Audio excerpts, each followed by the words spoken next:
लालच करना सही नहीं था। इससे अच्छा मैं तोते से मांग लेता। तभी तोते की पत्नी तोती बहन आती है। उसके बाद तोता सारा बात बताता है तोती से। तभी तोती बोलती है, ओ दुष्ट चोर कहीं का, फिर से मेरा अचार चोरी करने आया था। तभी दोनों डंडे लेकर घर के अंदर जाते हैं और कालू को खूब पीटते हैं। कालू, बचाओ बचाओ, प्लीज़ बचाओ, छोड़ दो मुझे, अब से मैं ऐसा काम नहीं करूँगा।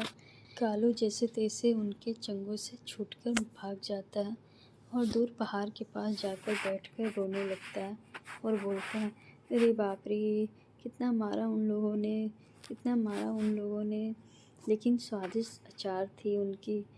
लेकिन मैं अपनी पत्नी को क्या लेकर जाऊंगा, कहाँ से अचार खिलाऊं?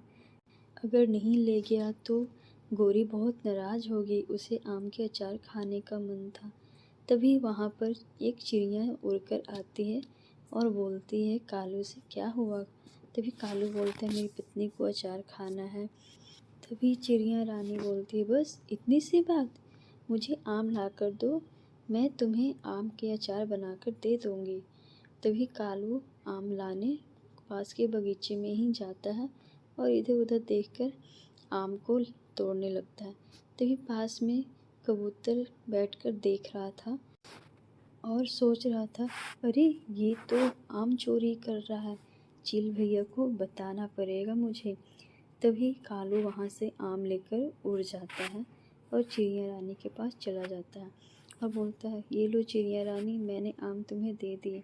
तभी चिड़िया रानी बोलती है, ये आम से थोड़ी होगा, इसके लिए मुझे मसाले मिर्च वगैरह भी चाहिए, तभी आम के अचार बनेंगे। तभी कालू बोलता है, ठीक है, मैं वो सब लाकर तुम्हें देता हूँ, फिर अचार बना देना। फिर कालू वहाँ से उड़कर पास के गांव में जाता है और इधर उधर देखता है।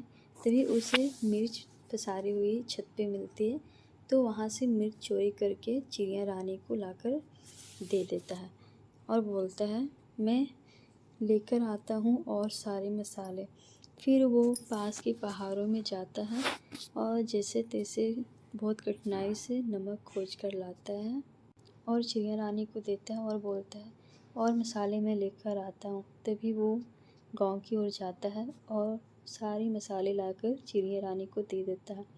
तभी चिड़िया रानी बोलती है, कालू भाई, अब तुम घर जाओ, कल आना, मैं तब तक के लिए अचार बनाकर रेडी रखूँगी, फिर तुम कल गौरी बहन को जाकर दे देना।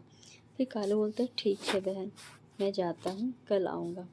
फिर वो उड़कर घर चला जाता है।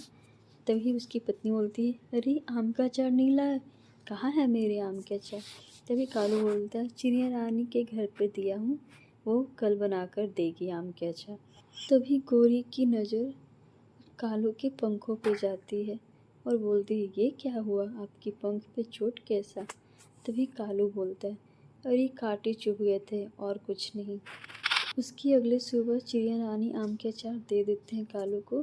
तभी कालू थैंक यू बोलता है और आम के अचार को लेकर उड़ जाता है अपने घर की ओर। घर जा ही रहा था कि बीच रास्ते में कबूतर बोलता है चील से, यही है वो कौवा जिसने तुम्हारे आम चुराए थे। तभी चील बोलता है, अच्छा ये था जो मेरा आम चुराया था? तभी कौवा बोलता है, मैंने नहीं चुराया था, तुम्हारी इतनी हिम्मत कि तुमने मेरे बगीचे के आम चुराए। शुक्र मनाओ कि मुझे आम के अचार बहुत पसंद है, वरना तुम्हारी आज जान ले लेता मार मार कर। तभी कौवा बोलता है, नहीं, मैंने अपनी पत्नी के लिए आम चुराए थे। तभी चील बोलता है, ये आम के अचार मुझे दे दो। और फिर चील अपनी ओर आम के अचार खींच लेता है। फिर उसके बाद बोलता है, चला जा यहाँ से, वरना तुझे बहुत मारूंगा और आज के बाद मेरे बगीचे के आसपास घूमना भी नहीं, बहुत पीटूंगा वरना। तभी कौवा वहाँ से उड़कर घर की ओर जाता है और बोलता है, लालच नहीं करनी चाहिए।